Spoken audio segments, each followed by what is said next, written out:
What is up, everyone? Welcome back to Fantasy Friday. So today we're going to be getting into the wide receivers. Now, yes, it's July. Yes, football season doesn't start yet. Blah, blah, blah. Don't care, because we need something fun for 2020. And what's better than speculating fantasy football players? Well, let's get into it. Top 5 receivers: Michael Thomas, Davante Adams, Tyreek Hill, Julio Jones, and DeAndre Hopkins. All solid first-round picks. No question about it. Doesn't matter, because I believe that if you're in the back half of the draft, you're probably going to be taking one of these bad boys. And the reason being is that wide receivers just aren't deep this year. Normally, and a lot of you may disagree with me, but I'm gonna hold true to that, because as we go through this, you'll see that there is a lot out there that doesn't ring very good. So anyways, moving on, because those are no-brainers. I don't even have to explain why they're good, why you have to pick them, but you probably should. Chris Godwin, Kenny Golladay, and Mike Evans. Now, these guys are kind of grouped together because they're solid, I'm going to say solid early second round, late second round picks. If they fall to you in the third round, holy crap, you got some value. The point is Chris Godwin and Mike Evans have Tom Brady thrown to them, not blind Jameis Winston anymore. Yes, Rob Gronkowski, why can't I say his name? Gronk is there. And so is my O.J. Howard and Cameron Brate. 5 mouths to feed. But you got Tom Brady. Tom Brady loves to have his options. And so, yes, whereas there's a lot of mouths to feed there, you still take them. There's no reason not to. They're going to give you production. Kenny Golladay is the only real target in Detroit. So, yeah, he's an elite receiver up there. And then you've got Amari Cooper and Odell Beckham at 9 and 10. They're invisible to me. I'm passing on them. And the reason being is Amari Cooper, come on, dude. Like, you're an amazing talent, yet you can't catch the ball. You give up too easily. Not to mention they now have what's his name? God, I wrote it down. Ceedee Lamb. Wow. There's Ceedee Lamb there. You know, they've got a couple other weapons, and it's just I don't see why Cooper can't do better. I mean, he was good with Derek Carr. Dak Prescott is supposedly better than Derek Carr, yet Cooper still can't perform. Anyways, I think he'll have a rebound year, but I'm not taking him unless he's there in the 4th or 5th round. I'm not spending a top 3 pick on him. I just don't think he's worth it. Same with Odell Beckham. He's got Baker Mayfield thrown to him. Unless he gets traded to another team, hopefully Green Bay. Unless he gets traded to another team, again, 4th or 5th round pick. He just hasn't been putting up production. He's just not performing. The guy's amazing. He's got amazing talent. He's athletic as hell, but he's just not showing up, and it's not all entirely his fault. Then we get into what I would, after the top 10, look at this and go, these guys aren't bad, but I'm not going to spend a top 3 pick on them. You've got A.J. Brown, you've got Allen Robinson, Adam Thielen, JuJu Smith-Schuster, DJ Moore, Calvin Ridley, Courtland Sutton, Cooper Kupp, Robert Woods, and Tyler Lockett. Now, all of these guys are solid, okay? But they're not your DeAndre Hopkins. They're not your Michael Thomas. Now, can they have a game like that? They sure as hell can. But they're not consistent. They have a very good ceiling, but they also have a very low floor. It's because you look at, some of these teams like Adam Thielen. You've got freaking Kirk Cousins thrown to him. Mr. I'm going to throw 5-yard passes all day. You've got JuJu Smith. He didn't perform last year. Now, I think if you get JuJu down in the 3rd or 4th round, I think you're getting a little bit of a steal, because now with Big Ben back, you got a little bit more accuracy other than Landry Jones. Calvin Ridley, he plays second fiddle to Julio Jones. Doesn't mean he won't get targets. He'll be good, but he won't be a consistent, 5 to 20 points or whatever. Courtland Sutton, he's with Denver, and Denver, their quarterback situation, I'm sorry, they're just, they can't get it figured out. And I don't trust Flacco and whoever else they have. Cooper Kupp and Robert Woods, they had Brandin Cooks there too. That trio was, they had to feed him. Now, Robert Woods and Cooper Kupp, you don't know which one's going to go off. And you don't want to play both, but you don't want to not play one of them.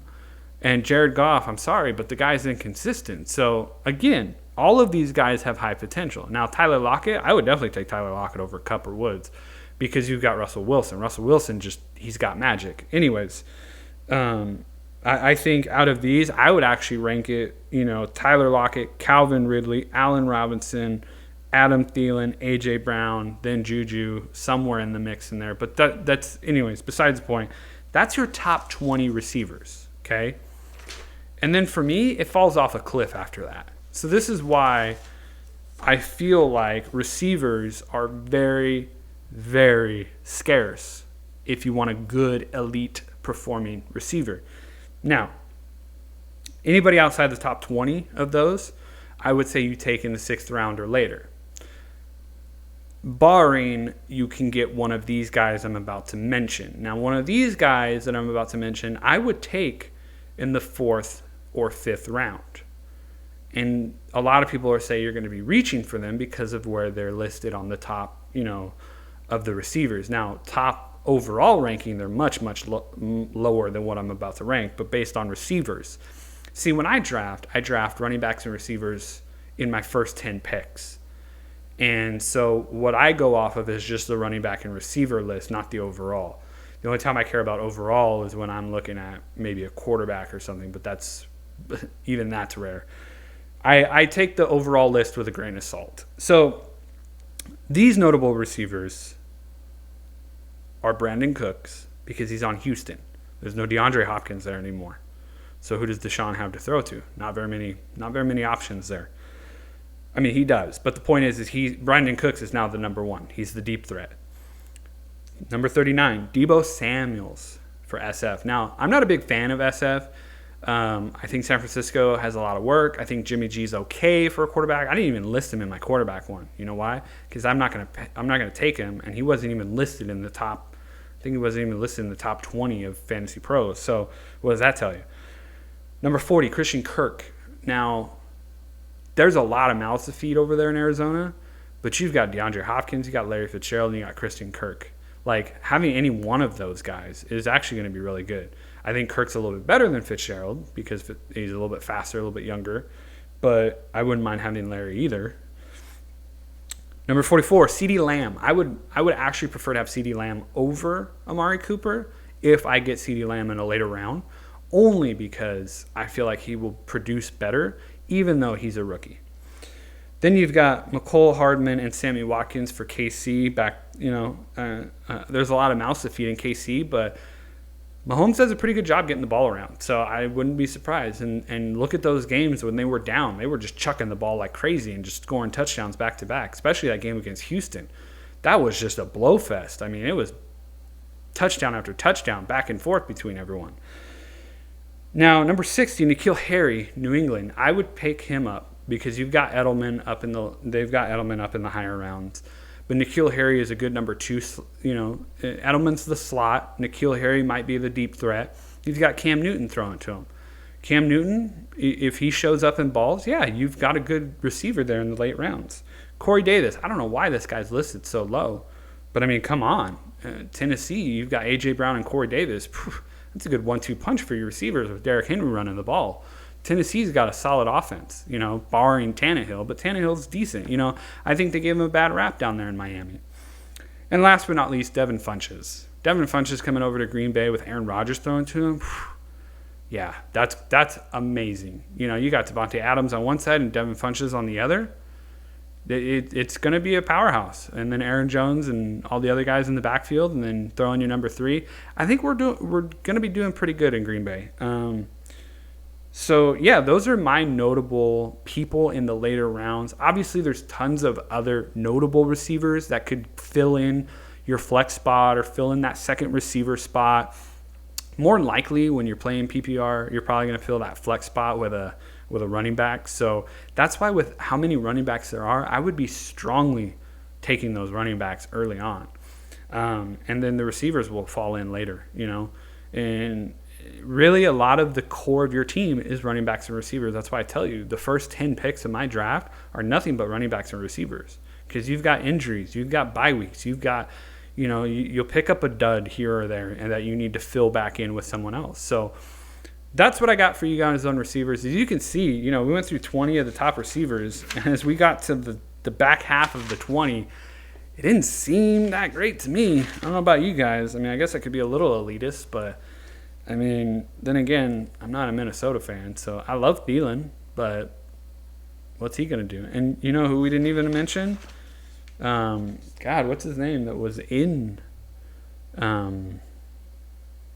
Minnesota? Wow, why can't I even think of his name? Drawing a blank. Anyways, you probably know who I'm talking about. Put it in the comments below, because he's definitely probably somebody you're going to want to pick up. Maybe. Can't even remember his name, so he must be that great. God, why can't I remember his name? This is making me feel stupid.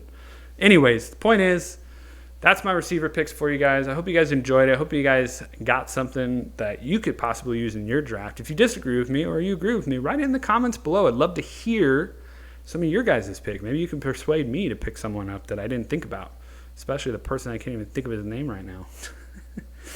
Anyways, I hope you guys enjoyed it, and I look forward to you guys next week when we go over tight ends. Have a great day, everyone.